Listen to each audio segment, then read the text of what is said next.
Hello and welcome back to our 24-hour live Streamathon, Christmas in July. We are here supporting the Christmas Widow, the nonprofit that supports newly widowed families and their children at Christmas time.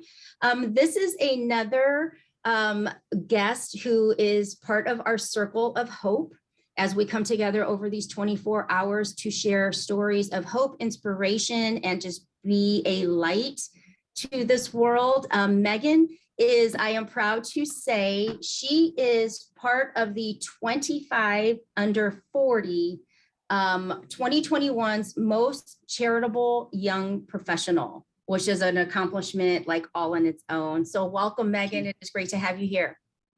Thank you so much, Elena. I appreciate the opportunity to share some of my stories on here. And yes, it is definitely important to keep this circle of hope, expanding and keep going and being a light, not only for yourself, but, for others. And you'll hear a lot frequently, at least in the groups that we follow, as being a light or being a lighthouse. So yes, thank you so much for this opportunity. You're welcome. Thank you. So share with us your gifts that you want to share with others today. I'm so glad that you said gifts. I was just listening to a podcast the other day about decoding your emotional trauma. I think it was some similar to that. Let's see if I find it again. I'll get the actual. Okay, decoding your emotional blueprint is what it was called. And they talk about how these pains and these patterns that you have in life are your gifts. And so it goes in line with what I'm sharing today. It's like the power that's behind the pain that you have, the pain that you've gone through, the repeated patterns. And I know, Elena, that we haven't really spoke much, but I heard a bit of your story about you became a widow shortly after Christmas or around Christmas time, and that relationship as a whole was not what you wanted per se. Yes. Mm-hmm. But it was something that it was your gift, because now you're helping other women be a light. Yes. By becoming a light yourself. And then also it was your gift to stop and look at the patterns that were continuing and building through your life, and probably from the lives prior to you that you were learning from. Am I correct? Yes, you are. That's why I taught pain to power as well. It's when you can drill down and look at the pattern, but see the gift in it. You have to choose to find the gift in it. It's amazing at what it can do for you instead of against you. Right. And power is just another form of energy. And then pain is a type of gathering that energy from the pain and that power there, and you can direct it however you want, right? Everything depends on what frequency you're at. I know that I talk about some kind of woo-woo stuff and still be grounded in that, but there is magic in this world, I believe. And I remember hearing a definition of magic is basically just science not explained yet. I love it. Mm-hmm. So you hear about this woo-woo stuff about energy fields, frequencies, law of attraction, that kind of thing. But now it has been explained through physics and quantum physics as, you send out the energy that you want. If you're on this frequency, then that's what you're going to get, that kind of thing. But we have to rise up out of the energy frequency that we don't want to get to the next one of what we do want. So, like you, all of us, I think, can relate in learning patterns from our parents or our other family members, our caregivers, that weren't always so appealing, right? And then we stick with the familiar because that's what we know. Mm-hmm. And then believe, they talk about how certain chemicals get fed through your brain as this action gets this reaction. Yes, it's familiar, and it gives you oxytocin or dopamine, and it keeps feeding that cycle. It may not be what exactly you want, but because this is feeding that subconsciously, and in your brain, you keep going back to that, right? Yes, that actually reminds me when I had talked about the toxic relationship, right? All of this makes sense in how I got in the relationship.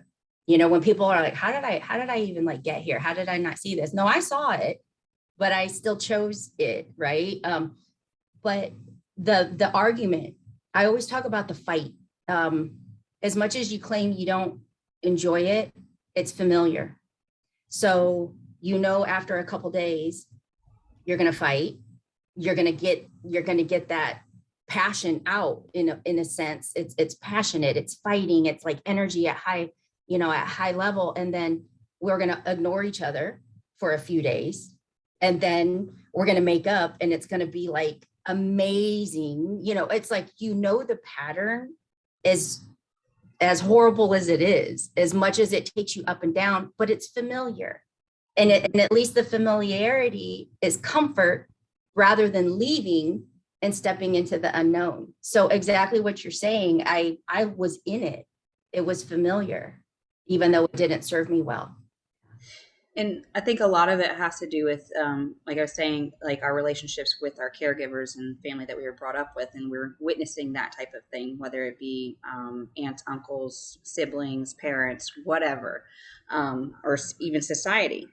Especially now with people being so kind of disconnected to in-person stuff, but getting a lot of the validation from social media and getting that kind of thing. So having the upbringing that way and getting these different cycles and patterns and fixes, these addiction fixes, chemically inside, it just keeps recycling, the same thing. So for example, I think to get back to to kind of get out of that pattern, we have to go back to where it began, right? And we have to look at, our caregivers and stuff. They were also given this package, this gift, right? They probably got it from somebody down their line, their ancestors. And it probably, transformed a little bit, and it's been transforming a little bit each along the lines into something a little bit different, but the core is still there. And, we kind of have to look at ourselves too, as like we've been given this gift. It's in this opportunity to decode this, to unwrap it, to solve the problem, to have a resolution for it so that we don't continue the pattern for future generations, right? And also the rest of our lives. I mean, we deserve better, just because it's always been the way it's always been doesn't mean it has to continue. Yes. Right? Is if you're saying that it's, well, this is the way it's always been, okay, well then you just curse the next generation. Yes, that's like, to me, like nails on a chalkboard, but this is how we've always done it. So this is how it's like, oh my gosh, is it How's that working out for you? Yeah, is it working right? Or that doesn't work for me right now, so I'm going to stop this here. Right? We have to make that conscious effort to see that as, a negative pattern, that it's not working for us. And just because it doesn't work for us doesn't mean it just necessarily doesn't work for somebody else. Mm-hmm. And they have to make their own decisions. We can't change other people. Like the best way that we can change other people is by changing ourselves, right? Mm-hmm. Becoming that light. And I was thinking the other day, people talk about being the light in the darkness, right? And with empaths or people that are constantly serving others, they want to be this helping, serving person, this entity, and they keep giving, and they're giving light here, but where's their light? Right? They have to become the light so that other people take their responsibility and come to the light, light their candle, and move on and become a candle lighthouse themselves. Yes. Right? Mm-hmm. So I'll give an example of like my some of my stories with caregivers relationships. I'm an only child. Okay. So, and at first my father was in the military, and then our family when I was a young adolescent or whatever, both parents decided to become part of the organization with Jehovah's Witnesses. So it just went from like one arena of very structured and strict modalities to same, but add a little, sprinkle it with a little shame on that part, right? I'm not trying to, condemn or vilify, either organization. I understand and respect that they have their purpose, and no matter what religion, spirituality, or whatever, they each have their own perks, and we can all learn a lesson from them. But I think each of them has to have their own message to certain people, and it's what you draw from it. Yes. Right. I know in AA, I went to, or in NA, and what is it? For family members, AA for family members. I forget what it's called. Yeah, I know what you're talking about. Yeah. They talk about take the best and leave the rest, something like that. So it's been a hard struggle for me to, after I left the Jehovah's Witness organization, I had a very stout hatred even towards all religion. Okay. And to wrap my head around, okay, each one has a purpose, is a gift, and see that each religion modality you can pull something the best from, right? So within that, growing up in that lifestyle, some people say that being an only child, oh, that's great, you get all the attention. Oh, you get spoiled. Yes, you get all the attention, or you get none. And in my case, it'd flip back and forth. My dad, I would describe him as being rather controlling, narcissistic, and very much took onto the hold of the belief that men are superior. Okay. And head of the household. Women need to be subservient, that type of thing. So I saw that. And then growing up with my mom, I found her to be someone who found the type of person like my father repeatedly. Somebody that she wanted a certain lifestyle. So she knew that she could get it through the military or marrying a physician, that kind of thing. And do I doubt that she loved him? No, I think that they loved each other. And I think that their type of patterns within themselves drew them to each other. Okay. If that makes sense. Mm-hmm. So as an only child or a child living in that household, and I'm sure many people can relate, is you see these different types of quirks or characteristics in people and see how they act, but you also pick it up, right? So I would see a woman being subservient to this person, to this man, and always walking on eggshells. Yes. And me being a female, when I was younger, I always looked up to my dad. I thought he hung the moon, right? I was always doing things to try and get acceptance, but underneath, I would feel like I needed to be a boy. Okay. Oh, okay. Wow. Yeah. Yeah. So, but I would still have this feminine aspect to it. And, they let me be, tomboy, whatever you want to call it. It was just very confusing, mixed feelings, stuff like that. And then later years, once the emotions started to hit and everything, teenage hormones. So that kind of ignited a fire that separated me from the family, the nuclear family, I guess you want to call it. So that I ended up leaving home at 16. Okay. And then where did you go? Where did you go when you just leave? Well, that time I actually went to a person's house that I was seeing, and was it that time? No, the first time was I drove all the way to Texas. Okay. We were living in Arkansas and Oklahoma at that time, so I drove to Texas and went to a friend's house.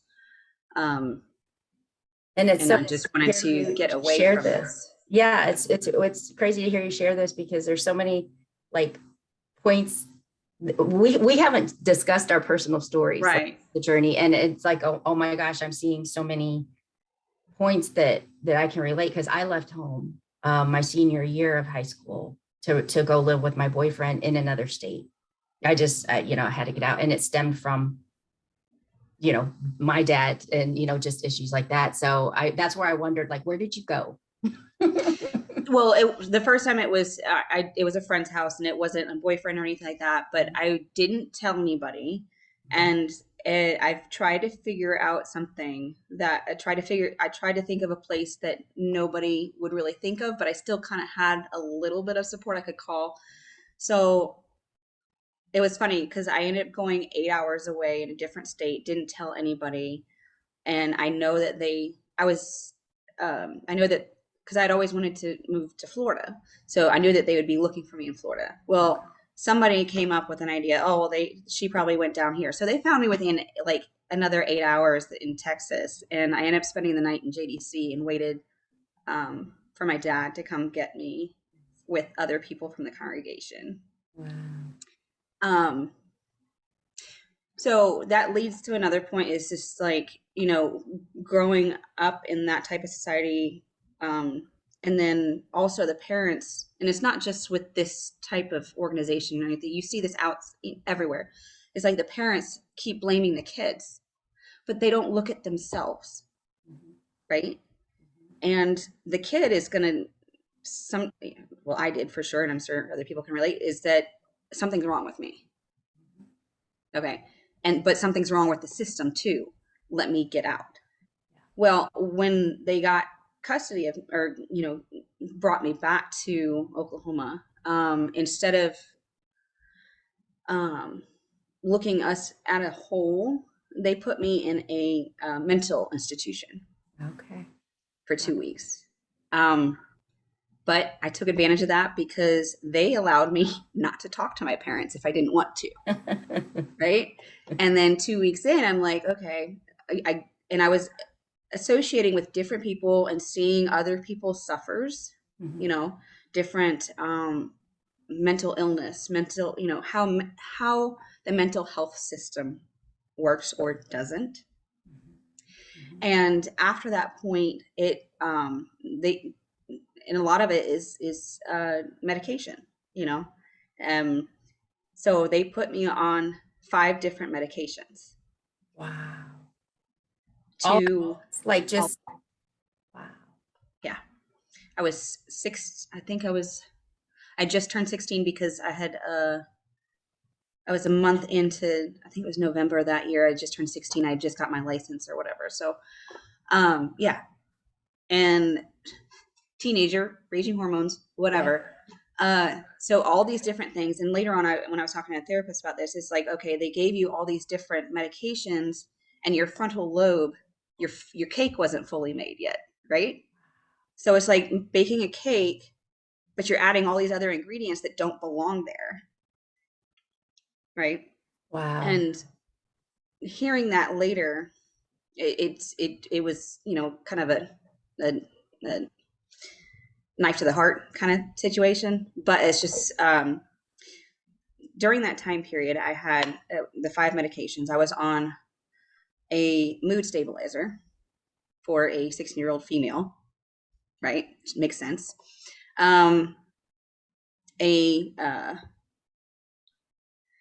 Basically a tranquilizer, antidepressant, and one other one, and then I ended up having a rare side effect with one of them, where I ended up lactating.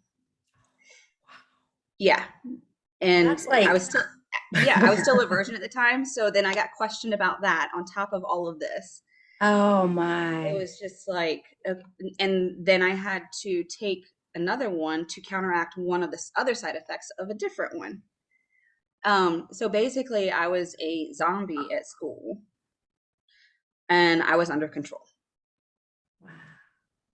And that was like that for about a year. And when I started hearing people at high school and stuff, it's like, oh, you're not yourself, you don't do this, whatever. I ended up taking myself off my meds, and probably wasn't the smartest thing because a lot of it needs to be tapered, titrated, whatever, And slowly. you just stopped. I think I would take it here and there, especially just to make sure that they're still looking and seeing me take it. I think after 2 weeks, I was in there for 2 weeks, and then my dad started seeing that he didn't have his reins on me anymore, so he took me out, and I went back home, and we all did start going to therapy, and I can't remember if they went to therapy themselves or not, but it was shortly after that my mom decided to leave my dad because I think she realized that, she was under control too. And I'm not trying to vilify either of my parents either. I have had to go down the path and learn that they were trying to do the best that they could by where they were at that point. Mm-hmm. And it was up to them to figure it out. Yeah. Unfortunately, I was involved in that.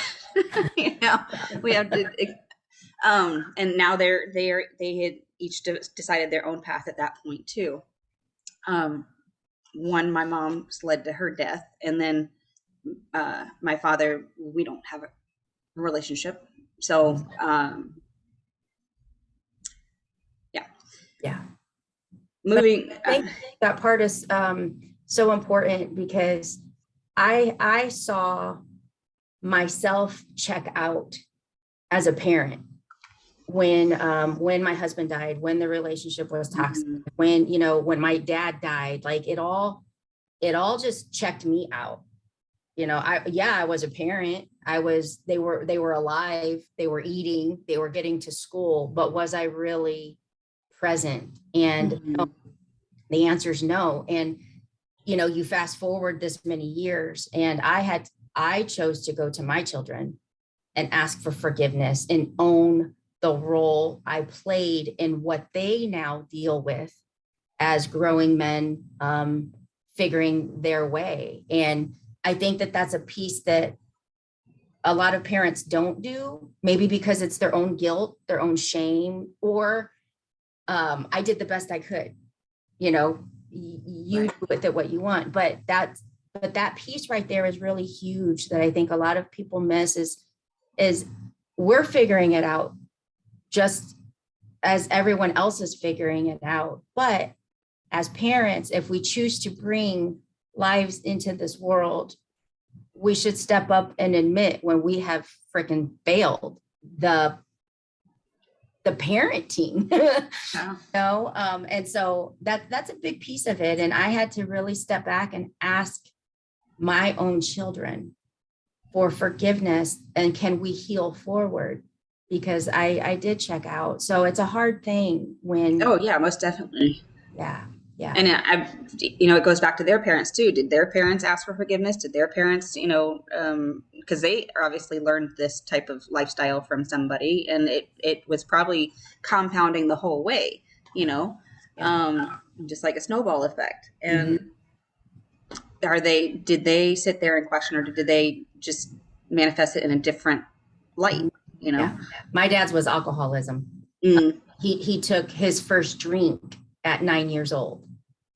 And I took my first drink at 13. I spent my 13th birthday puking in a strawberry shortcake trash can. That was like happy birthday. So it does. You either see it and want to make a different choice forward, or you get wrapped up in, well, it's what I know. Right. Yeah. Or they're trying to compensate is, okay, my parents were this way, so I'm going to be this way, which I did too. And they're the exact opposite, which is not always better. Yeah. Right? My parents are shrewd, so I'm going to spend money this way, Or my parents were rich, so I'm going to, and whatever, you get my point with that. Yeah. So, which I think is what I did, because my parents did work very hard for our lifestyle, and my dad was a physician, retired now, but a lot of it was a fear-based mentality too on that, and I'll get to that in a second. But they always the fear-based mentality with that, moving into the money and relationships and stuff, I would do the exact opposite, right, of what they wanted me to do or what I should be doing. And I saw this fear-based mentality. A lot of times my dad would restrict some of what we would do, because he wanted us to remain humble. He wanted us to not look too much more than other people, which I get. Humility is great. Suffering is totally different. Yes. Right. Like I had a new puppy, and he was like, don't walk it over there because those people might see it and they might steal it. Or when I got my license, I didn't get the fanciest car, which I do appreciate that, I wasn't just handed things, fancy things just for the hell of it, right? I ended up having a station wagon, which kind of it was a bad choice on their part, but he got that one instead of a Mustang, which I was drooling over the 67 Mustang, right? And he got this Volvo station wagon. And the reasoning behind it is because he obviously wanted me to not be like speeding down the roads, but also people would want to hit me to sue him. Oh, wow. Yeah. And it was always just like, okay, somebody is always out to get us, right?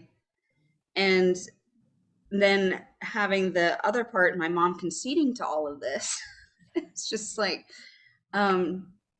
okay. So when I left the second time, I actually stayed in the area. And that time I actually requested to go back to that same institution because I told him I wasn't going to stay home. So, and I knew that would probably piss off my dad. So, but it was a safe place, right? So they ended up trying to find me an alternative living, area for that. And the choice that I had family members step up to say, oh, she can live with me. The choice my dad chose was a wilderness camp in Alabama that didn't have any plumbing. Now, I love the outdoors. I really do. However, it was a boarding school, basically. And the message that I got from that was just like, F you, right? Wow. But his sister stood up and said, okay, I ended up staying with them, but I still could see like his leash there, right? Yeah. Went to college. He did pay for college. I didn't want him to pay for college because I knew what it meant, right?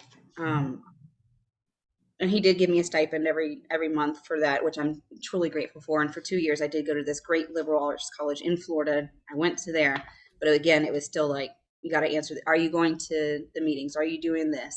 It's my worth was based on how much I did of what he wanted, right? Not of my actual achievements, right? Yeah.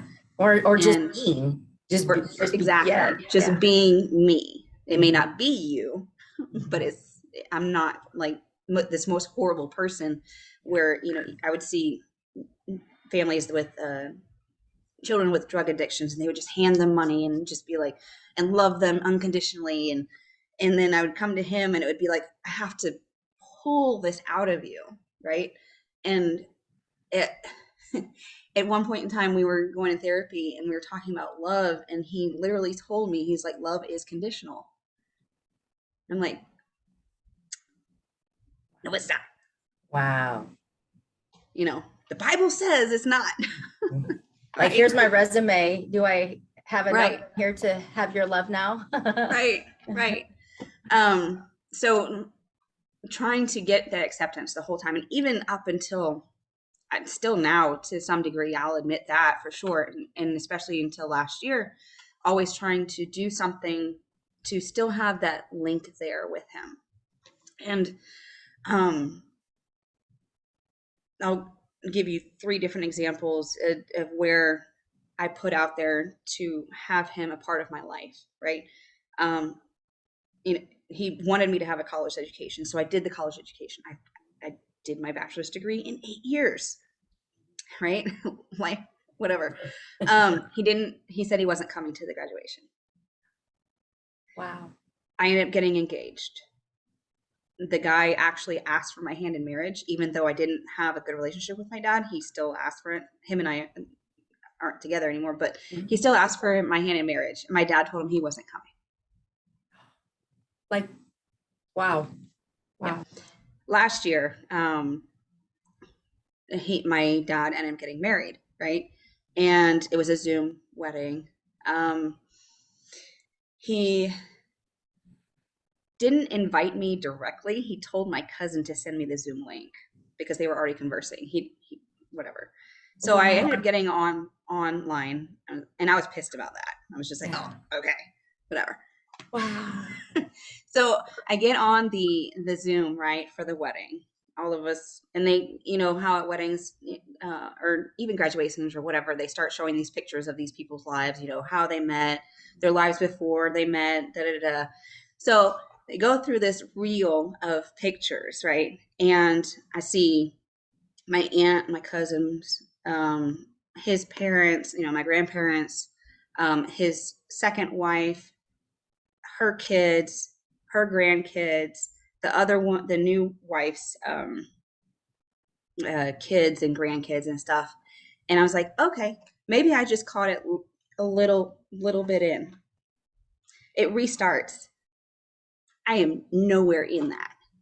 Oh my gosh. Oh So my that goodness. hurt. It still does, you know. Yeah. And I brought this up to attention. You know, you and I are part of the Unleash You Now, and I brought it to Michael's attention, and I was just going through a hard time, and he's like, you know, that was a dick move. Mhm. But what do you expect from somebody that's repeated that cycle, right? It's like when people talk about, oh, my spouse cheated. Well, they cheated again. Oh, they cheated again. Do something about it. Okay. So they obviously don't respect you enough. You need to respect yourself enough to love yourself. So that right there is just like after that point, and I was down for a while with that. Oh, I can imagine. Yeah. Yeah. And I ended up talking to somebody else about it, and they were like, you know, he's probably so, like you said, so guilty about it, feels so guilty about it that he hasn't come to terms with it, right? Um, and that person that I spoke to was actually a medium, and he brought up, he's like, your father is ill, his gut, and it's because he feels guilty about doing all this. And I'm like, okay. Yeah. And rather have to face it, and rather than have to step into his discomfort, right? It's just push you out. So it doesn't have to be seen. But that's the way that he's dealing with it, and I can't change him. What I can do is help heal myself so it doesn't keep repeating, right? Yes. And so I'm in that process of doing that. It was about 11 years ago my mom passed away, right? And her relationships after my dad were similar to my dad. There were a few that were really nice, but then she would sabotage them. And I saw myself doing that, you know, during dating and stuff. Oh, something went good. I don't deserve this. What, like, I need to protect myself. Something's not right. And then it would get sabotaged. I would do some stupid shit, and it would just be like, well, that didn't work. And then to you, that just validated that your thoughts are right. Like, yeah. Right. Because now the relationship is not there. But the relationships that did last longer were the ones where I was on eggshells, where I was, you know, serving. So she, at one point, there was a few times where she was scheduled to, you know, come live with me, but I always had this apprehension is like, I saw what she did in relationships too. And I knew that she wasn't stable, and I knew that I wasn't stable enough to keep, and to care for her, you know? And it sucked because I was guilty. It's like, she cared for me. Why can't I care for her? Or why can't I provide for this? Why am I not at a state in my life where I can help her out? You know, because for a time period, she was homeless. She went through physically and mentally abusive relationships. But she did, like I said, she did have good ones, and then it ended up sabotaging them. I would see her come home, or I'd come home at 17 to her apartment, and um, to another person being there that wasn't her boyfriend, and her boyfriend would be calling me asking, "Where's your mom?" I'm like, I don't know, you know.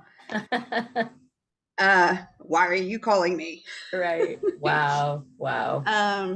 So seeing that, and then also getting myself into those types of relationships, or not relationships at all, just having, you know, one night stands, or, you know, flings, that kind of thing. Not having that self-worth is like, I can keep you at a distance because, you know, I'm okay by myself. I've been in survival mode for a very long time. So, yep. It right? served you enough. It served you enough, but didn't require any additional from you, you know? So it turned into that self-sabotage of hurting yourself, Right. but you were still getting what you wanted. Right. Mm-hmm. Right. Yep. Indeed. And getting out of that point was difficult. You know, I saw the demise of my mother that way, and she was always against, you know, drugs. She took her medications because of mental health, right? She had, and during that whole time period, she was always on different types of medications, you know, growing up too. My dad was a physician. Oh, take this pill, take this pill, take that pill. Okay. And it wasn't always like, you know, pharmaceuticals. It was, you know, some natural heal, like echinacea, stuff like that. Mm-hmm. But it was just like a quick fix type of thing, mm-hmm. where you have to stay on this, otherwise you're not okay. Right. Yeah. And she had brain injuries, she had brain surgery, and then she was on different medications, stuff like that. So I saw all of this growing up, and then she would stay on her medications, and she would have to go to the state mental health. And of course that was just like handy, you know, a candy store. And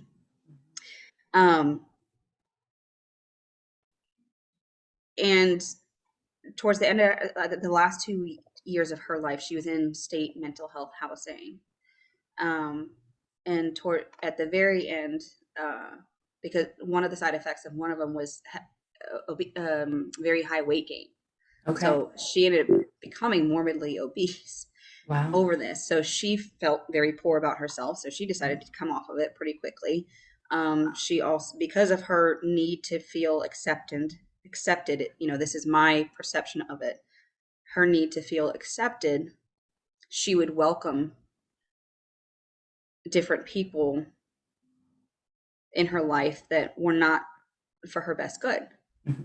Right. You know, I'm guilty of it too. I think most of us are. Mm-hmm. Yep. Right. I'm right here. And she allowed squatters in her home for, and towards the end, I think 2 months, her conversations with me were very odd. Right. And she started seeing this guy who ended up squatting in her house too, and just very low quality of life, right? One of the times she spoke to me was she got off the phone because she needed to go help him give a bath.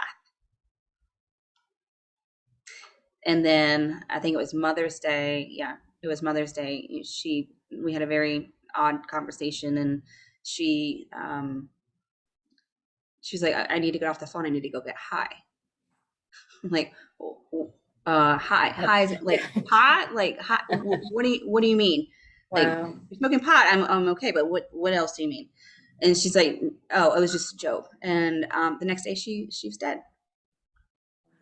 Oh my gosh. So that was my last conversation with my mom, right? the the turmoil that happened after that point with her trying to get her stuff and getting through, working through the mess of that grief. Obviously, it still hits. Yeah. For about 2 to 3 years, it was medicating my pain, pills, um, drugs, even at certain times, drinking, mostly drinking. Um, I did start going to therapy again at that point and counseling. And I ended up getting out of that long-term relationship I had because I saw what it could do. I saw, where it was heading. Like these were all the signals for me that where it was heading. Yeah. And I was out on my own again, right? It's like, but it was just like a springboard. It's like every which direction, and I still feel like that sometimes with all the different things that I do, but trying to heal from that. So when I moved to Florida, I began a career in something that I thought, and I still feel it's very important, is like financial education. And when she passed, she didn't have life insurance, and we had to manage that. Neither did my husband. It was horrible. Right. So I went into a financial field where it does life insurance and investing to help families after they pass, and selling life insurance.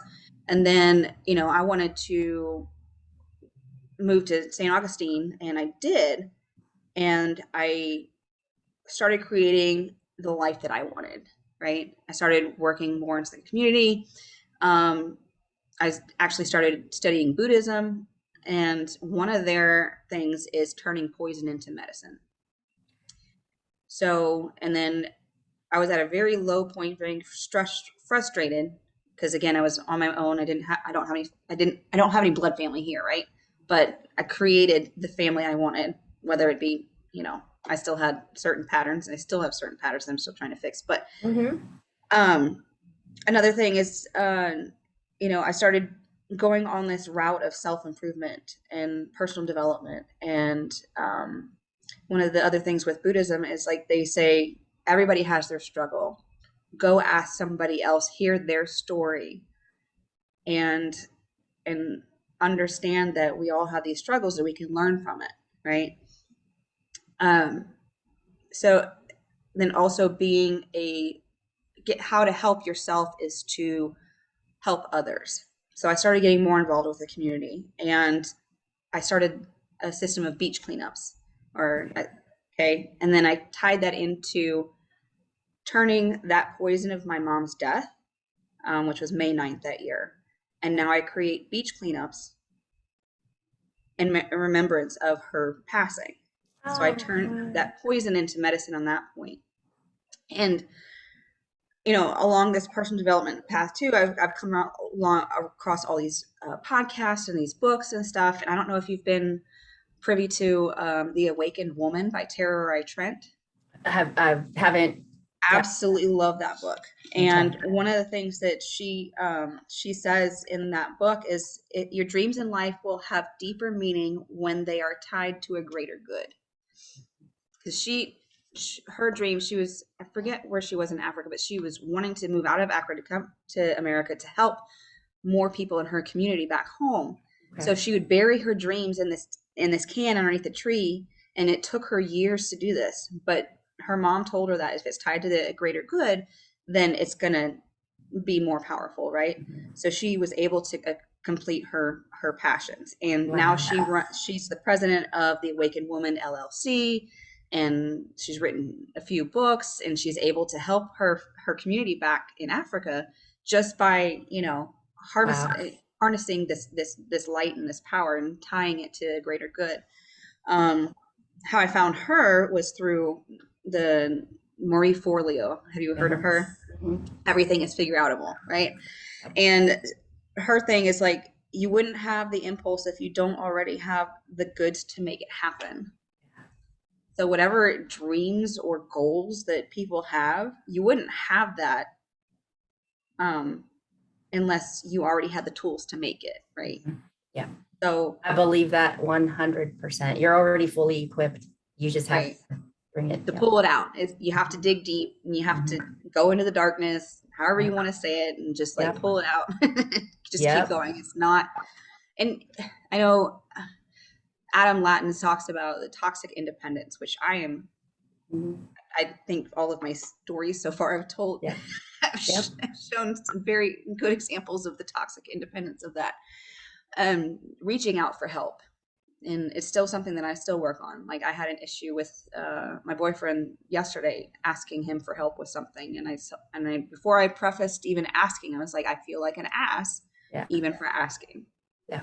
And And that he is comforted me it's later. a huge thing. You know, I'm the same. It's kind of joining the mastermind is my baby steps of feeling like I have a safe space to not necessarily ask, but kind of ask, I mean, because Right. it's a hard thing to step into that vulnerability when you've been let down Yes. so much that it's like, just, I'm good. Mm-hmm. Yep. So But hard. finding other people, like you were saying, listening to their stories and be like, oh, okay. But they're also on the same path I am, because they're trying to better themselves too.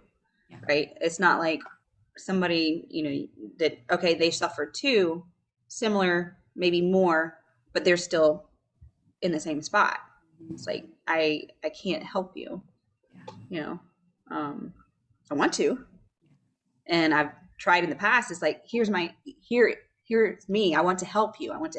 But it needs to be a give and receive relationship, which I think Unleash You Now is very, very well rounded with that.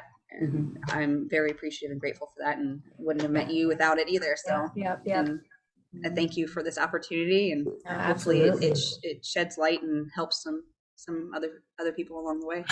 More than you know. And that's the thing. I have realized that too. When I share, it's not boohoo me, and it's because I know that there are women or just people out there that their confidence is shot, their self-belief is shot, the idea of a dream of better is just shot. It's like, so to share it's to me, it is just sometimes that little flicker, that little spark that says like, no, you if you can see yourself in my mess, then you can begin to clean it up.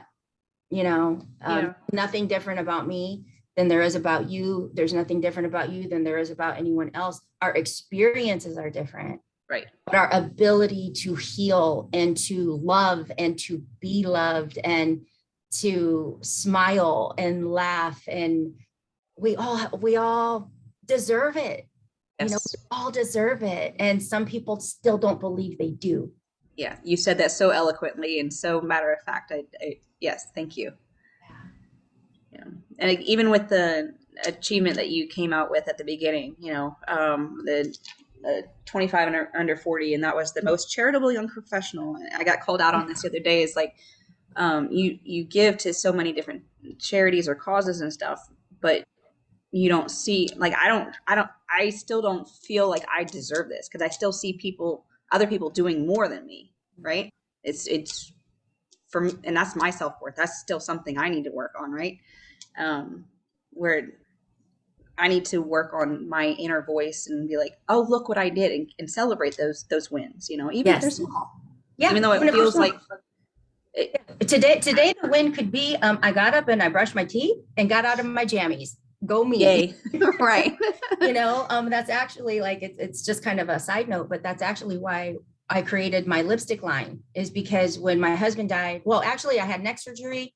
I still put my lipstick on. When my husband died and everything was just shit, like everything was horrible, I would get up as exhausted as I was, depressed as I was, and I would put my lipstick on and be like, okay, girl, you can do this, like breathe. But that's what it represents to me. It's that finishing touch that just pulls me together. So we all have our thing, we all have our thing, but it's hard to say the things that you're proud of. And I don't know where that comes from. But that's why I asked, give me some accomplishments. What are some things? And it doesn't have to be a title or an award, or it could be Right. freaking am here today. That's accomplishments. Yeah, that was when you asked that. I was the first two things was that award, and then something else that was an achievement. It's like, oh, I can bring this up from, I got, top employee here. I'm like, no, this is not deep enough, right? And I think the other one I gave you was something rather personal, and I'm valuing that more than external validation, I guess. Yes. What was it? Was it deciding to make a conscious effort to put my well-being first in my decisions instead of walking on eggshells and making sure that everybody else is okay? Yes. Yeah. Yes. Love it. And that's actually going in our post. Nice.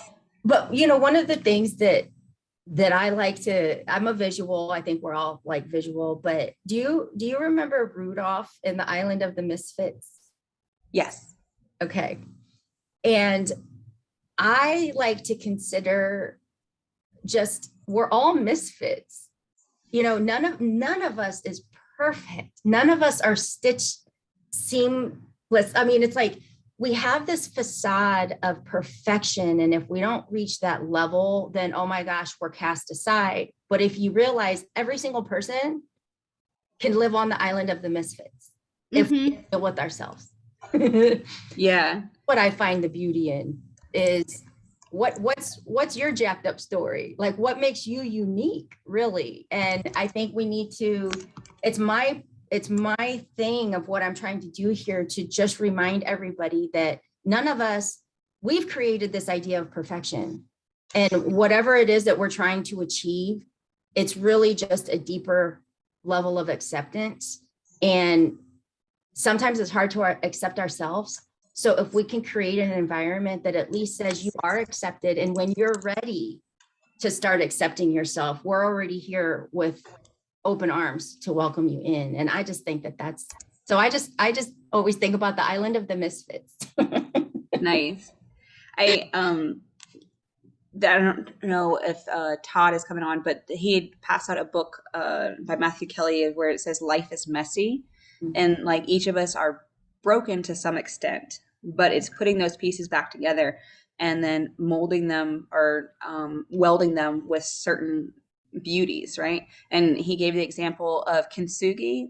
It's a Japanese art form where these vases are broken. So basically, we are vases or vessels, and different parts of being broken in different ways, but mending them back together with gold. It's a very beautiful art form. And then everything that, we've had broken in our life, we become a different form of the same thing and welded together with, different types of beauty. Yeah. Wow. Thank you so much for sharing today. Yeah. Thank you for the opportunity, because this is part of my healing too, is sharing and being okay with it and being comfortable with it, but also knowing that my story is worth sharing. Absolutely. So thank you. So much love to you. We will be sharing more, and this is pre-recorded, so I just want to make sure people know that. This will probably air a couple times throughout 24 hours. So if somebody missed it this time, they can come back and see it again. So thank you. And of course, thank you. If there's any message that you could leave for anyone tuning in that really does feel hopeless right now, what would you tell them? Their story counts, and they have a light that they need to pull out to help others. But obviously, helping others is by helping themselves first. That they matter enough to help themselves. Love it. Thank you so much. And for tuning in, Meghan has been amazing today, and we will be back shortly. Thank you.